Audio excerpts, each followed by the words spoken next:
Alex Zahara, thank you so much for coming on. How are you? Good, Lloyd, yourself? Yeah, not too bad. Appreciate you being here. It's exciting My pleasure. times. Final destination. Uncle Howard, I mean, how are you feeling? Besides, a little tired right now. Good. Yeah, it's the movie's crazy good. I've been doing this close to 30 years, and this is like the one film, and there's the goosebumps to prove I'm excited. There you Got the go. chills. Oh yeah, we saw the screening the other night. They had advanced screening, and never mind the audience reaction, which was great. Mhm. We loved it. Sitting there as an actor, it was almost a flawless film. And I know people, maybe use that too much these days or whatever, but just the craftsmanship in the filmmaking and the cinematography, the directing, I mean, elements, the acting, it all came together. And in all honesty, like it's just amazing. It's crazy good. And Mm. yeah, I can't speak enough of it. So there you Yeah, go. no, like we were saying, I mean, it's good to know because not, when there's new films, I mean, it doesn't always go the right way. Yeah, It doesn't always end up good. I mean, there's always like six, well, there's usually about six films later, and exactly. then, yeah, it goes a different way, but it's nice to hear a positive outcome. And I've seen a lot of good reviews online as well. So, yeah. Well, yeah, I mean, if you've seen the audience reaction, the cameras they had shooting at the audience during the advanced screening, it's pretty hilarious because they're all like, doing this, like, ooh, Yeah. and just and I do that with the glasses because my wife literally knocked her glasses off. Like she's got these little magnetic covers that go over. She knocked the glasses off, covering her face in horror. It was a proper scare then. That's good. Oh, are Good you atmosphere. kidding? Like Yeah. I mean, I was in the movie and I spent most of the movie going, oh, oh, Mm. oh, oh, no. Well, I shouldn't say Yeah. most, the scary bits. Was you shocked at what happened to yourself, even like watching your own character? You know what? It's so weird. Like I've been killed 40 times in film. Okay, Okay. okay. That was my 40th death. So I haven't been killed since, but that was my 40th death. And I think I got used to the first one I died. I was in an episode of The Sentinel and I got shot. Mm, And I went down and, whatever. My mom cried because my little boy or whatever. But mm. this was a particularly gruesome death, getting like the lawnmower on my face. Maybe I shouldn't say it. Spoiler alert. It's been I in the think it's trailers. it's in Everybody the trailer knows. that bit. Yeah, Yeah. yeah, Yeah. yeah. I mean, Hmm. it's just like we love these films, don't we? Yeah, Well, you it's can't. interesting. Like I, I I love the fact that people love them.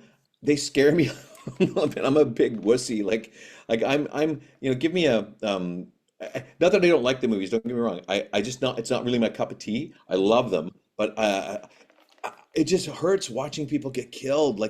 I feel like, oh, I guess maybe it's, having taught when you study to become an actor, like you really tap into your empathy and your sympathy for other people, and you have to be able to be open all the time. And that's probably my weak point is too open. And when I mm, see people getting hurt, even on film, like it hurts. Like like I saw myself get hung in the Dead Man's Gun, this TV show I did, and I could yeah. feel the noose around my neck. That's how sensitive I am. So it was a hard watch, but I loved it. Okay. Wow. What did you think of the director's work then? I mean, Oh, yeah. Adam and Zach, I describe them like they're like two halves of the same brain, and Mm, they bridge the thoughts and the gaps between each other, and then they deliver exactly what you as an actor or the crew or anybody needs to hear because they have the answers. I mean, yeah, you can come up with your own answers, but they're stronger as a team. Like, we're all stronger as a team, mm. So seriously, like I just worked with them again on the sequel to Freaks. They've just shot Freaks Underground. Okay. Spoiler Okay. alert. Okay. Um, and I just shot with them on that, and again, just great stuff. Like we would do rehearsals when we were doing the rehearsal process for Final Destination. Those guys were just right in there, and like we would do the scenes like with the family and making lunch and this and that, and they'd be like, okay, well, try this. What if Uncle Howard's feeling this, or Mm, maybe when he was a kid and they were torn away from their parents, their mother, what if he, you know, and they just would give you stuff and and then give you a license to just go. And on certain takes and stuff too, they'd be like, okay, this one's just all yours. Do what comes up. mm. And so we rehearsed it so much that they really know how to weave an incredible story. Because I really think this is almost a flawless film in a lot of ways. Yeah. And I know that's high praise these days. A lot of people say that, but just the craftsmanship in this film is undeniable. I know Like, a lot of people say it, but it's sort of like it's like when you know, you know. Do you know what I mean? And it's like mhm, it's a real thing that's even if a lot of yeah, people say it, it's sort of like a real yeah, feeling towards it, isn't it? And especially with absolutely. horror as well. I mean, yeah, a lot of Yeah, horrors can go wrong as well. So totally. And for me, like, because like well, my birthday's Halloween, okay? I'm in love with Dracula, loved okay, Dracula for years.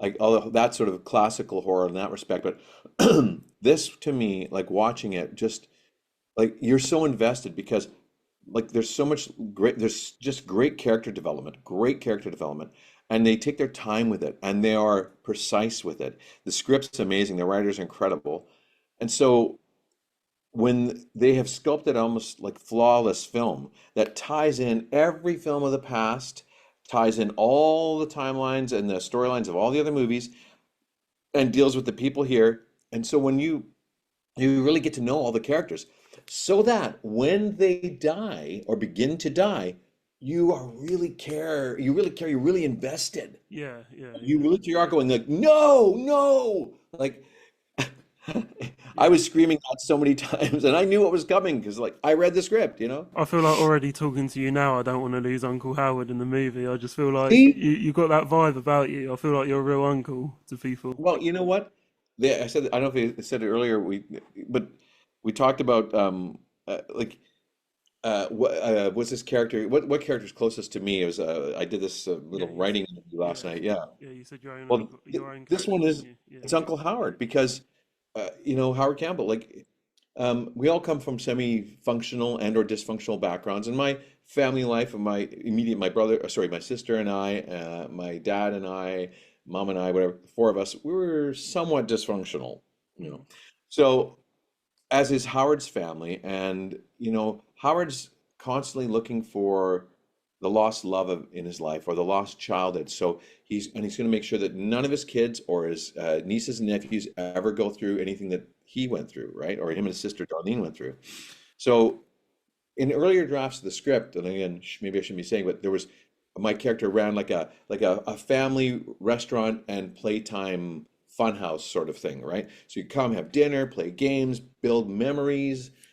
Well, they changed it up, made it more personal. So it was his house. His house was that, and in the yeah. backyard there's a trampoline and Jenga, so he can build all these great memories for his family for the future, and for himself again to almost recover like the joy of childhood. I'm not gonna Yeah. lie, I do like the setup and the garden looked pretty family Well, yeah. style. And Bouncing on the where was the house, by the way? Not uh, exactly, but no, I know it's somewhere in Surrey. It's okay. like a subdivision, not Surrey, England, a subdivision of Vancouver, sort of like, well, not subdivision. What am I saying? It's like a Yeah, city. It's a city of itself, but like there's like Vancouver, Coquitlam, where I live, and Burnaby, New West, and Surrey's okay. down over So it's here. sort of all local to you then. Oh yeah, it was all local. They filmed all of it locally in and around here. Oh, have they filmed in that area before? Or not? Or Oh, I filmed all over. I've been doing this close to 30 years. okay. There's virtually nowhere I haven't filmed in Yeah, Vancouver, yeah, and I'm not bragging. I'm just saying, yeah, like yeah. you So you know, filmed in and everywhere then. yeah, Or, yeah. and we did reshoots. They did reshoots at the Bridge Studios. Mm. I called it something else earlier. You and I were talking, but no, it's the Bridge Studios. And like I started my career there. Like I did like Stargate early on there Oh wow. in like 98, 99. I played my first episode of Stargate there, and my the piece of TV I think I'm the most proud of is the Outer Limits 100th episode Tribunal, and Okay. I played the real life commandant of Auschwitz. And Okay. Leo Egan was the father of Sam Egan, who was the Outer Limits showrunner. And Sam was a writer, and he wrote his father's survivor story. And Mm. there's the chills again, Yeah, yeah. like, like Do you still get that the hairs feeling are when standing. acting, like looking back Yeah. at your career? Do you still get the chills and that Oh feeling yeah, of what you've accomplished? Yeah, yeah. Well, and it's not about my accomplishments. I get the chills of what the characters are going through, right? yeah, yeah. Like, see, that's the thing. I always feel this as an actor, you're never meant to experience your own work. You're never meant to watch yourself and experience you, because there's that. There's only so much suspension of disbelief. Like, Mm. I know that's me up there. Yes, it's Uncle Howard or it's the Nazi commandant, but it's also me. However, that being said, I think my job as an actor is to fully lend my heart, soul, brain, heart, emotions to the character, let them color it, change it, do what they will with it. I get my soul back at the end of the day, and it's clear, and they keep all the dirty stuff there, or the bad stuff. But if I've done my job properly enough, I can watch it and still feel transported into that world. And I'll tell you straight up, with Uncle Howard here, I did that. Like it, Mm, I'll be quite frank. I think I'm on another show too called School Spirits, where I play the principal. mm. It's with Peyton List, and I think the between Final Destination and School Spirits is some of the best acting I've ever done in my entire life. Wow, wow. Sounds like a lot. I mean, yeah, I'll give you a clap. So yeah. um, so were there any scenes like in the movie? I know obviously you're the uncle, you're the main sort of family member. And were Yeah. there any scenes in the movie that sort of helped explain your character's role in the story? Oh, for sure. Yeah, Like I think Adam and Zach said it. Like I'm sort of the emotional backbone of the story, where like it's all about family and bloodlines. And I'm the guy. Sorry, allergies are going. Whoo! If you look out, if I show you, if I flip the camera around, you see all these rhododendrons and things in bloom, and it's just Vancouver. It's just like ugh, allergy season. I But hear you it. know the Adam and Zach both said the storyline really. I'm the backbone of the emotional heart of the story because it's all about keeping the family together, the ties that bind. Like in the trailer, I think my character says, "You don't get to pick the family you got. You just got to love the one you get." Yeah, yeah, And that's just it. It's like, okay, I know you have our differences. There's things, problems, but listen, we're family. Let's just enjoy each other and love each other. mm, And that's something I think a lot of people, including myself, need to really embrace. yeah, Because there's enough stress in the world out there. Let's not create more stress. So Uncle Howard is creating bonds and family ties and memories, and his thing is about all about bringing the family together. Like, yeah. Anyway, I don't want to give too yeah. much away of the movie, so R.I.P. to Tony Todd, but I feel like he would have wanted to see that, sort of family vibe as well, and see that finished with such a good atmosphere as well. yeah. Well, I Yeah, mean, obviously he read the script, so he knew what was coming. He knew what was gonna. He knew what the script was about, and so yeah. But I was such a, man, during the screenings, New York, L.A., Vancouver, when Tony's name came on, or when his character appeared, like just the audience just erupted, like mm, erupted. mm, And then when he left, and there's a scene where he says, "I'm retiring, I'm gonna go," and he leaves, whatever, and the whole audience, because he's passed away now, yeah, yeah. you just hear this, You can feel oh. it. There was a literally unifying, bringing us together. Oh, and I Yeah, think that's the thing. That's what Howard's doing with the families, bringing us together to have that common experience. And that's why we should still all be going to theaters and having that group common yeah, experience. yeah. There's the We goosebumps need to again. keep the cinemas busy. Oh, And totally. yeah, yeah. Yeah. Yeah, I mean, does your character have any sort of personal connections to other characters that affect how he acts in the movie? Well, I mean, yeah, I mean, like how I act in the movie, it's all reflective on like, the relationship between my sister, Darlene, and Yeah, I. Like we've been estranged for years, but also we're the survivors of a dysfunctional family, right? And I don't want to give too much away, but our mother wasn't the best mother, and uh, you know, and my wife and all the stuff, and there's like hints, there's hints in the story that my wife and I have had personal struggles, and yet we've overcome them. Marital struggles and overcome them. I'm sure like familial problems with the kids, all this stuff, and it's just, or at least I made it up. You know what I mean? mm, Excuse me, I made my backstory up and made it a rich one, because the deeper, richer, the fuller the background you make of your character, the more you see on screen, because you bring all that to the screen, and mm. the audience should be feeling it in your eyes, your ear, like Wow. everything. They should just see it right here. Yeah, yeah, yeah. Yeah. It's point blank in front of you, isn't it? Yeah. Yeah. Yeah. Um. So changing the subject around, is there Sure. anyone your character would risk their life to save? Uh, in Most the like movie, importantly, yeah, yeah, all of them, yeah. all of them. You Okay. kidding? My Any wife, specific? Yeah. any of the kids, my niece, nephew, my sister, like brother-in-law, everybody, because it's family. You know what I mean? Yeah. I mean, I'm sitting in my friend's house right here. Okay. Really great friends. We call ourselves the Urban Tribe. Okay. We've been friends for almost 30 years. We go on vacations together. My wife and I got married about 4 years ago, and they all like, it was just vomiting rain here in Vancouver. And we were at our Mm, house, and we were supposed to have an outdoor wedding. They switched everything around, put it indoors, built this whole, like, enshrouded with white tarps in a shop, and strung Edison lights up.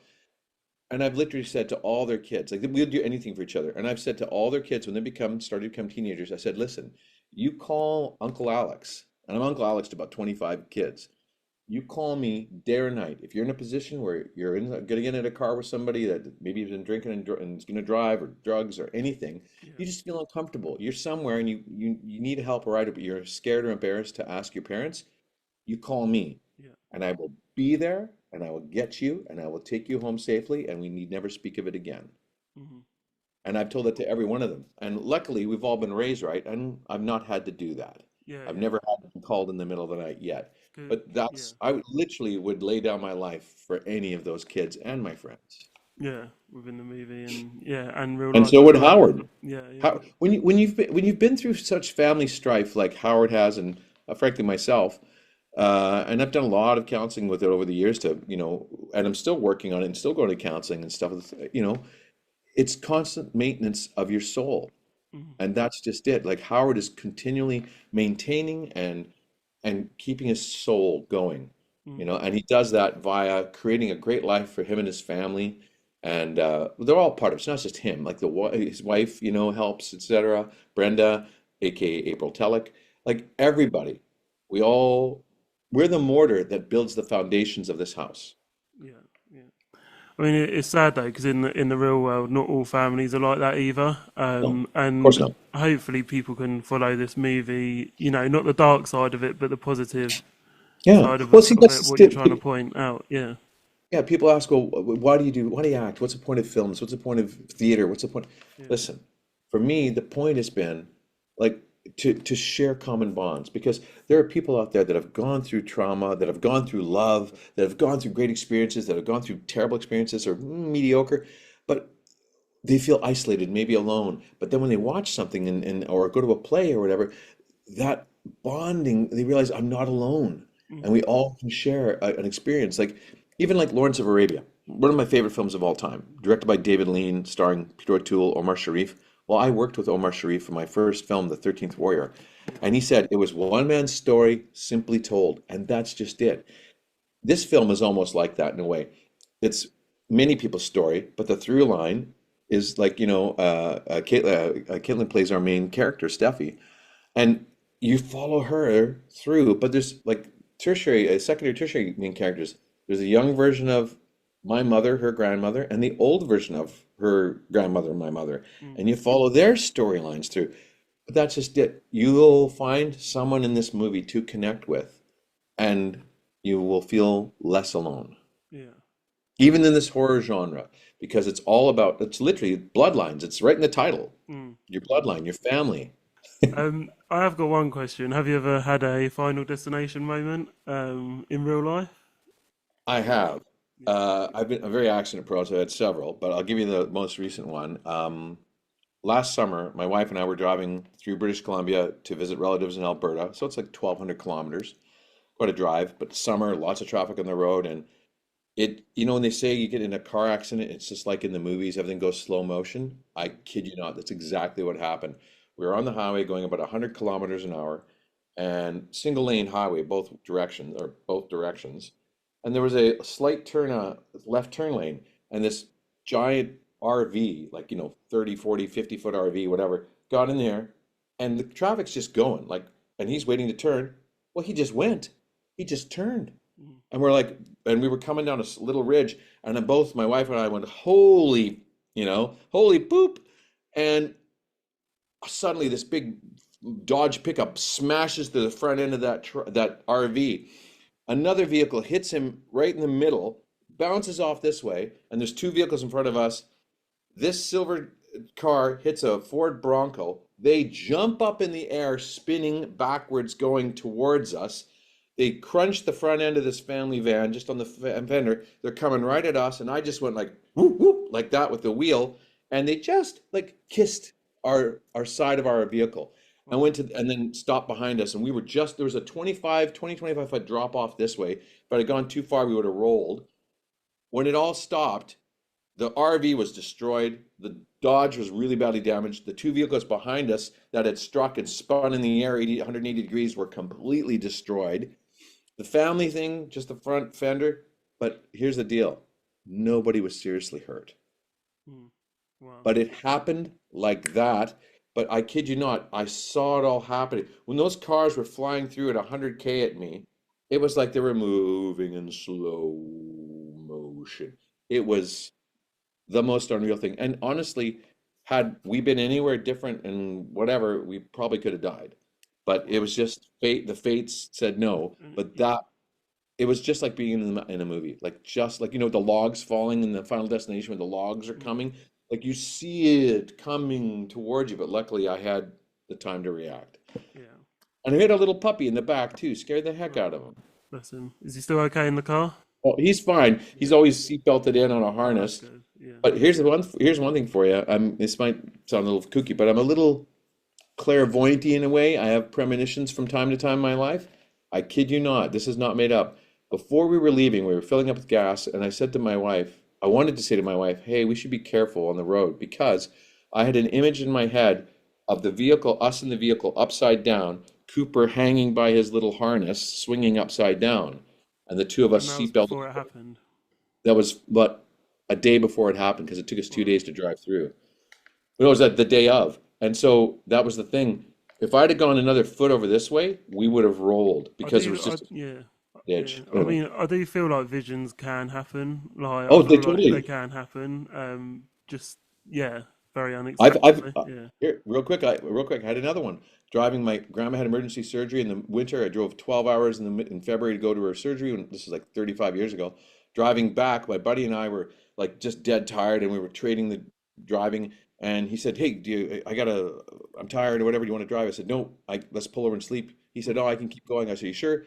I had a vision of us upside down in my truck with snow white all around us. Well, he went off the road, fell asleep at the wheel. Luckily, he was only clear spot around Jasper. He crossed the center line, jumped 8 feet into a ditch. I woke up with my knees bouncing around my head like this, snow coming over the vehicle. And we came to a stop, and I looked at him, and he's like 6'5", 200 and whatever pounds, huge hands. And he's just glued like trains, planes, and automobiles or whatever to the steering wheel. And he goes, "You okay?" I go, "Yeah, you okay?" And I think so. Anyway, we were all good. We got out of it. But I had that image 4.5 hours before it happened, Wow. Wow. And whatever that that is means. yeah, that's a very short amount of time as well. Yeah. And Yeah. and with Shannon, it was more like eight hours that, Yeah. yeah. And Yeah. now you ended up in the movie as well. So Yeah, which is kind of weird. yeah, yeah. Yeah. Do you think you I don't should know have if I ever told accepted those it? guys Do that. you think you should have accepted the movie after the experience, real Oh life yeah, yeah, for experience? sure. Yeah, no. For sure. Are you kidding? Yeah, Like, I guess if you do that, maybe if you're in a Final Destination movie, then you're covered and it'll never happen to you. Let's hope. maybe. Yeah, let's see. Yeah, no. I mean, this is another level of a type a different question. If your character, if you or your character could say one thing to death, to let me start that again. If you or your character could say one thing to death itself, what would it be? Do you think? I'll see you later, much Okay, later. okay. Straight to the point. You're not scared. Mhm. No, you know what? I've almost been killed. I don't know how many times. I'm seriously accident prone. I've been hit by a car. I broke my back in a fall. You name it. I've done a ton of things. I fell into an empty swimming pool backwards spinning when I was doing maintenance, and I broke my elbow so bad. Look at that. Look at that nice pointy elbow. Look at Wow. that. Yeah, there's a lot of So I've had a injuries. lot of Yeah, potentially lethal experiences, but in all honesty, yeah, no, I think I'm covered. yeah. Um. Also, when it came to the scenes, was there any like moments that changed how you viewed your character during filming? Yeah, for sure. I There's a think I scene. asked that already, didn't I? No, no, I don't Yeah. know. This is more specific. I think Darlene and I, my sister, sit down and we have a discussion and talk about life. And and I'm offering her to come stay at the house and do stuff, and she's sort of reticent. But it really gave me an insight into Howard's character because he's still trying to glue that family together. The family's doing everything to pull itself apart, or life is causing that, and he's doing everything to keep it together. Mm, yeah. And that's the thing is like you realize, yeah, that's the moment. Like he's never going to give up on Darlene. Yeah. Like they're in their 50s now. She's still pulling away. He's still offering the olive branch, offering a key to the house, that sort of thing. And that's just it. He's never going to give up. Yeah.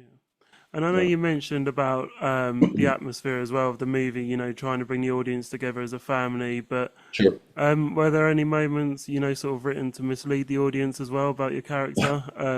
Do you think? Well, yeah, there's always those moments of well, they put some breadcrumbs down or send you down the garden path some way.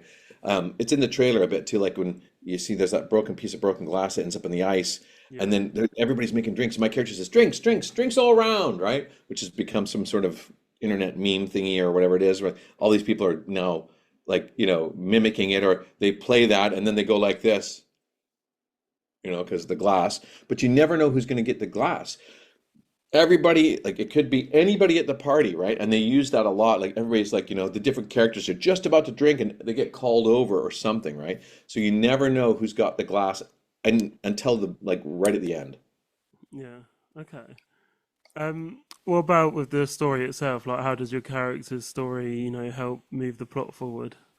Well, like I said, it's all about keeping the family going and Yeah. keeping it Yeah. moving forward and alive. And Howard's whole thing is like again to build the family and have good experiences. And Steffi starts looking for grandma, and I warn her like, don't go down that path, right? And and he, as much as he doesn't want that, I think he would want to have resolution with his mother. I Mm. really do. So as much as he warns her away from doing that, I think there is a slight piece of him that would want to see her, that would want to connect. Do you know what I mean? Yeah. So yeah. Wow. So I know you obviously had real life experiences as well. Going back to the accidents that you mentioned. Do you or your character believe in, like, the death's design concept of the movie at all? Yeah, I don't think Howard really believed in that because he thought his mother was crazy. Like, Yeah. she was doing all kinds of stuff, and I can't say maybe say too much because I don't want to reveal too much about the movie itself. But I mean, when you have someone acting crazy, I mean, people usually step in to help the Mm. kids, right? So, you know, um, yeah, so does he believe in death's design? I don't think he does. He denies it because his mom was so about it, right? Like she Yeah. was so all over it. And you see, nothing happened, right? Nothing bad ever happened to them, really. The mom was always, "Oh, this is death gonna be at any, don't touch this. Oh, look at this thing could kill you." And the candle. Okay. Like A bit she over was about paranoid. Yeah. paranoid about everything. So because nothing happened, he doesn't believe that. He thinks that his life was denied to him because of this crazy, obsessive, paranoid schizo lady. But he doesn't know that the only reason he's still alive is because she's kept death at bay all these years. She's been like vigilant, like, he even said, well, like, no, maybe I shouldn't say it, but she's been vigilant, let's say, vigilant, watching over from the sidelines in different places. But she's kept herself alive, and because she's kept her bloodline alive, because death can't get to her, he can't get to the rest of us. He's got to start with, or she, whatever death is, got to start with the first person and then get the rest. Okay. So I owe what life I've had to my mother, physically and literally in life. She's kept death away from us, Yeah. Yeah. but I don't Until know that. now. Yes, well, and if you ever want to read a really great book, read On a Pale Horse by Piers Anthony. It's all about the fates and the incarnations of immortality, etc. It's amazing, and it's called On a Pale Horse, and it's all about death and the office of death and who operates the office of death or occupies it. And oh, it's an amazing book. Wow. Wow. Sounds inspiring to read. It is. Sounds like good fun. Yeah. Yeah. So we all know, obviously, in the trailer we saw that you got crushed by the lawnmower. Or Almost. I don't chopped. know. Yeah, or chopped. Yeah, maybe it wasn't finished yet there. Yeah. But was there would you have liked to have changed your ending a bit to a different kind of death scene? Is there something you would Well, like to have? to quote Michael Caine, he says, "I always read a script and look at the first page, and my character's there, and I look at the back page. If my character's there, I'll do the movie." Because you're in it more, you'll get paid more, right? Yeah. Yeah, I would have loved to have been into the end to like fighting for life and all that, but it's a great beginning because my character's such the family bonds. When he goes, like it starts the spiral spinning of the family, right? Like Mm, they start spinning apart, right? So in well, death comes after them, so that's what happens. Death gets his wedge in there and takes off. So would I want something new? I mean, yeah, it would be interesting to see him last to the end and wonder what he would do. But I mean, he's a key storyline plot figure, and without his death, the way it happens, then the rest would not happen. mm, So yeah, I think Howard's got a great storyline. Yeah. yeah, yeah. So you wouldn't change the lawnmower scene, or you Nah. wouldn't change Oh no, are you kidding? I any love other. the lawnmower scene. Are you kidding? Like Yeah, again, I said that's my 40th death. I've been like shot, stabbed, hung, had the smallpox, got nuked. I've had every death except for death by lawnmower. That's new. wow. Did you ever put any of your own input into your scenes in the movie? Did you ever put any Oh, of your like own input, like well, directing? again, we did the rehearsal process Yeah, and we brought real life stuff up of our real lives. All of us did. And they didn't write like maybe our real life per se into it, but I mm, think they took it and massaged it and altered some scenes and did stuff to be more reflective of that because they knew that emotionally, when we went there with our characters, we'd be taking our own experiences with us and it would just be that more raw and real. So mm, yeah, like I said, the scene between Darlene and myself, my sister and myself, that's happened with my sister and I innumerable times, yeah, and the same result, like she can't go there yet. I'm like, okay, one day maybe. So that was real, and like they're talking about the mother with Steffi, my mother. I can't talk about this because there's things you can't talk about. Like sometimes you just don't want to talk yeah. about it. And my character at one point just says, "I can't talk about this anymore," and walks away. Mm, wow. Yeah. Amazing. It's been incredible talking. I mean, I just feel like it's going to be an exciting movie. Oh, it is. Have Yeah. you have you seen the film footage from the audience? Like they're shooting the audience during Oh no, I haven't seen that one yet. No. Oh, you got to look it up because seriously, the entire audience is just in unison. Ah, ooh, ee, Yeah. ooh, ah. It's like the Bugs Bunny. Yeah. What would you like your fans to remember about your character and Uncle Howard? Well, I don't know. Like, I did my best, tried to, live as truthfully under these imaginary circumstances as possible, as did everybody. I really think, like, literally, the actors in this movie, they picked everybody right. Like the casting of this movie, I think, is bloody perfect. Honestly. And then we all just had such connection on screen. And like and April Telek and I have played husband and wife twice now in TV and film, and we've known each other for a million years. And but here's the thing: I've been in 3 shows with her, and all 3 shows I die in them. Like, what's Mm. up?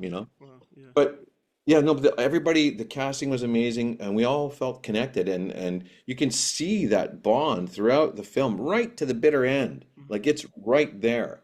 So, and again, that's what it's all about. It's like let's connect, let's be one big family. We don't have to divide ourselves. There's enough in the world going on like Yeah. that. Let's come together and Yeah. enjoy our lives. Wow. Amazing. Thank you for sharing it. It's No been worries, a Lloyd. pleasure. Just quickly, did you have any Sure. moments with Tony Todd at all? Did you experience No, I any? did not. I really regret that. Like I did not have any moments like my scenes were all separate from his and I should have I should have there's one regret. So I hosted years ago in university, I hosted the premiere of Candyman, the West Coast premiere of Candyman with Tony Todd, right? So Columbia TriStar Pictures got a hold of us, the Film Society, whatever. And I have that little connection with him, and I love his performances over the years. Like he's a journeyman actor. I consider myself like a journeyman actor too, where like Yeah. you're constantly working and performing in roles. Maybe people don't know you all the time. You're not a big name. Tony Todd is, mind you, but you know, I wish I would have just insinuated my way in when he was filming, just so I could have watched him work, Mm. or even just met him. Like I regret that. I do regret that. Yeah. Well, at least you're in the same movie and you can share that, and at least True. like I'm sure you've experienced time with him before, like you just said. So Yeah. yeah. So some Well, of his characters, like his character work, like that's the thing. He's so good, he disappears. yeah. And I'd say that's a mark. I've done a lot of shows and plays and stuff, and people have watched. And I have some of my best friends watch me in a play one time, and they're like, "What do you mean? I saw that play. You weren't in that." I said, "Yeah, I was the 55-year-old policeman." And they're like, "That was you?" And Mm. I had one guy real quick. I had one guy. I did a play, and it was London, 1958, Soho, right? The birth of rock and roll and the Teddy Boys, right? Perfect. And my character Sweets, he was a little guy here, and my job was to find the parties and the girls, right? You know what I mean? You know what I mean? You're good with the Anyway, accents. thanks. Yeah, I'm pretty good with accents. So, but I had like the long hair and the beard, like the sideburns, and I had friends. I was doing a movie over Christmas and did the play. So the movie before Christmas, play over Christmas, and then the movie after Christmas. And the boom guy was there.